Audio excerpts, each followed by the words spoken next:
All the devices you've just seen have one thing in common. They're controlled by miniature electronic networks so small their anatomy cannot be seen by the naked eye.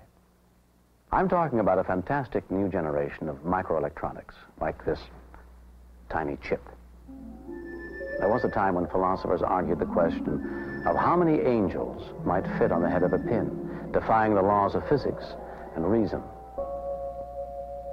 Well, today, if we take the liberty of equating angels with transistors, we can make a case for the existence of a modern kind of miracle, like fitting 7,000 transistors on one insignificant chip. In fact, by the time you hear me say this, that number will seem too modest.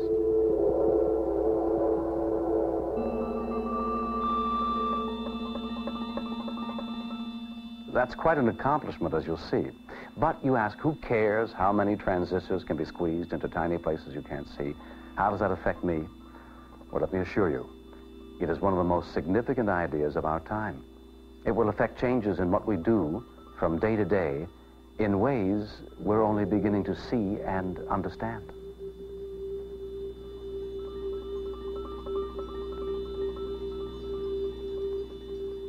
Imagine being able to store the entire contents of an encyclopedia, the languages of all the people on Earth, to make 1,000 decisions, all in the blink of an eye.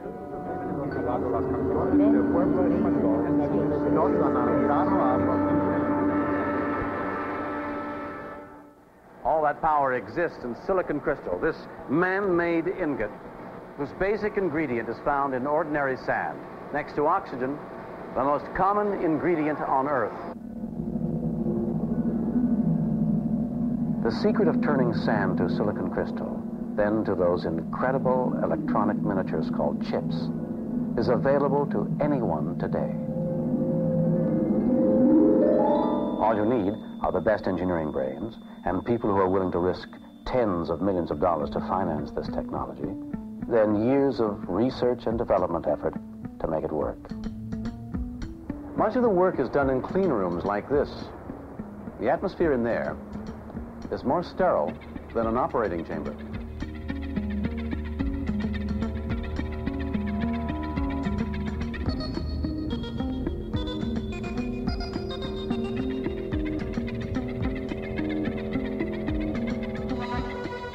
When you consider the highly complex designs of these new circuits measured in thousands of inches, you can see why the tiniest speck of dust becomes a boulder blocking a narrow road.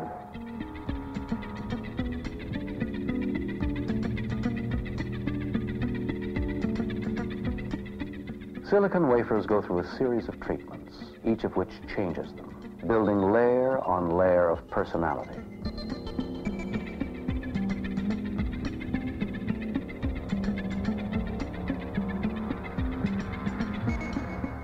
A single wafer finally yields 100 chips, each a miniature complex of thousands of components and circuits.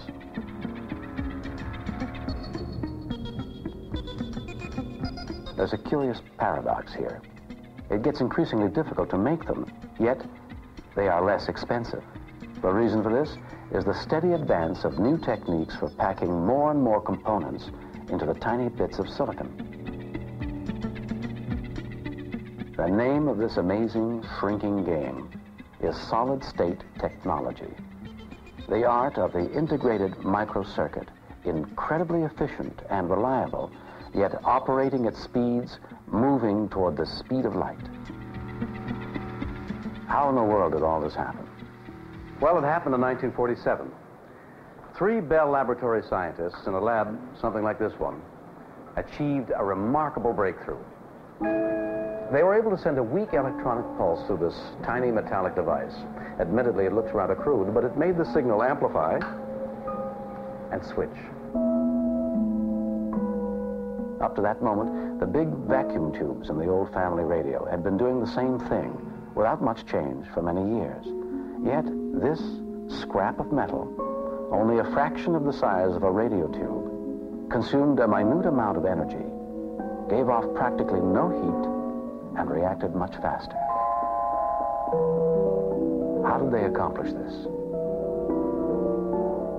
We looked to nature for the answer. When we understood what nature was doing, we could control it. Because their device transferred electrical resistance, the inventors called it a transistor, a word that's come to mean what radio once meant, and something more. It was the foundation of a new technology, microelectronics.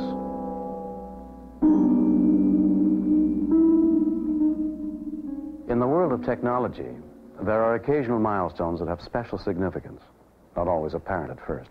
When this happens, our lives begin to change. The transistor was a special milestone. It has changed our everyday way of living, just as electricity did, just as the automobile did, just as air travel shrank our world.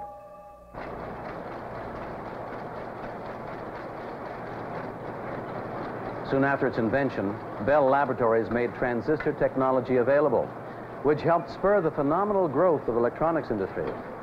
In 1951, the first transistors came off the production line in this Western electric plant. Just consider the complexity of what's happened since then. To fabricate the equivalent of a single wafer containing 100 chips, the way it was done in the early transistor days, would have taken an experienced worker 10 years, working 8 hours a day, 10 million parts to assemble, tens of millions of terminals and soldering joints. Pure fantasy. There would not be enough material, people, and factories in the entire world to satisfy our needs today. The fact is, modern chip technology conserves not only operating power and human resources, but precious raw materials as well.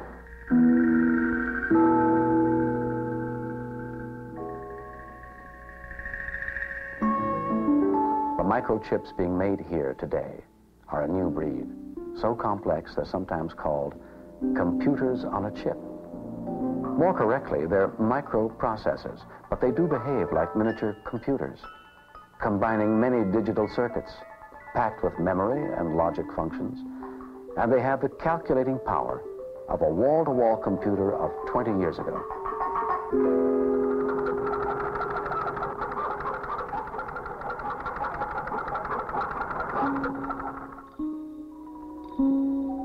The microprocessor is the brain of modern electronic systems and can be programmed to do the most complicated jobs.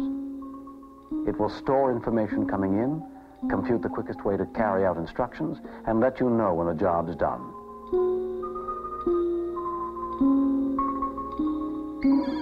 Our world has gone digital. We turn on with a digit 1, turn off with a 0. An electronic pulse or no pulse, simple as that.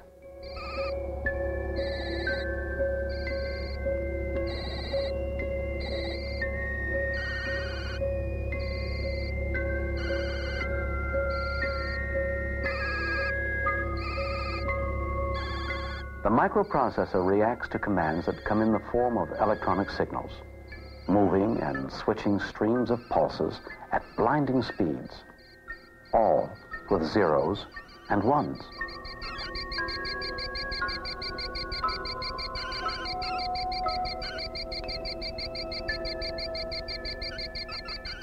There are 18,000 transistors in that chip design, locked and sealed in silicon, connected by pathways as intricate as a street map of a great city. What you're seeing is just a tiny detail of a chip, about the size of one of a fly's many eyes. There are thousands of locations where information can be stored. This one is enlarged some 10,000 times. But why such emphasis on miniaturization? Is smaller really more beautiful?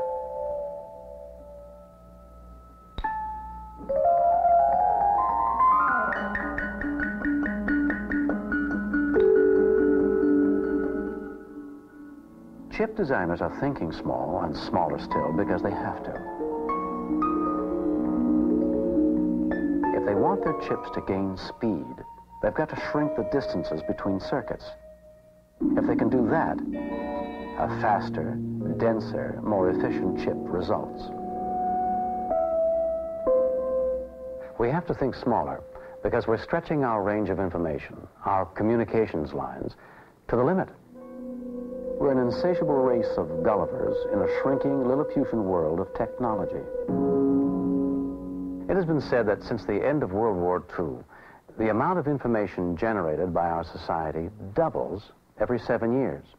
A daily copy of the New York Times, for instance, has as much information as the educated individual of the 16th century absorbed in a whole lifetime.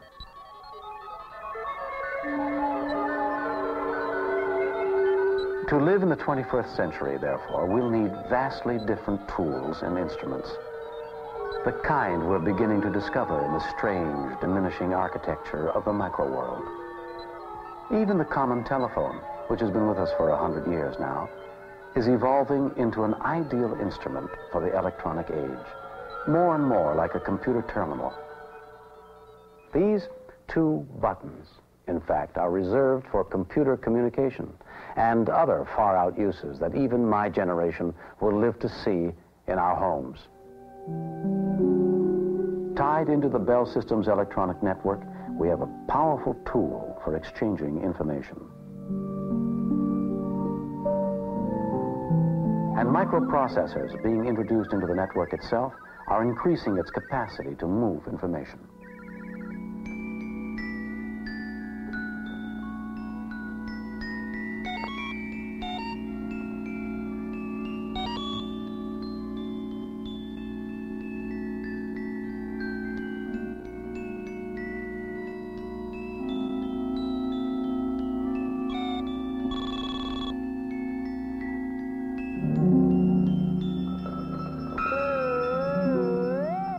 We're just beginning to feel the effects of the microelectronic revolution. For the really far-out applications to come, we have to wait for these students who've grown up with calculators and computers to become the engineers of the 1980s and 90s.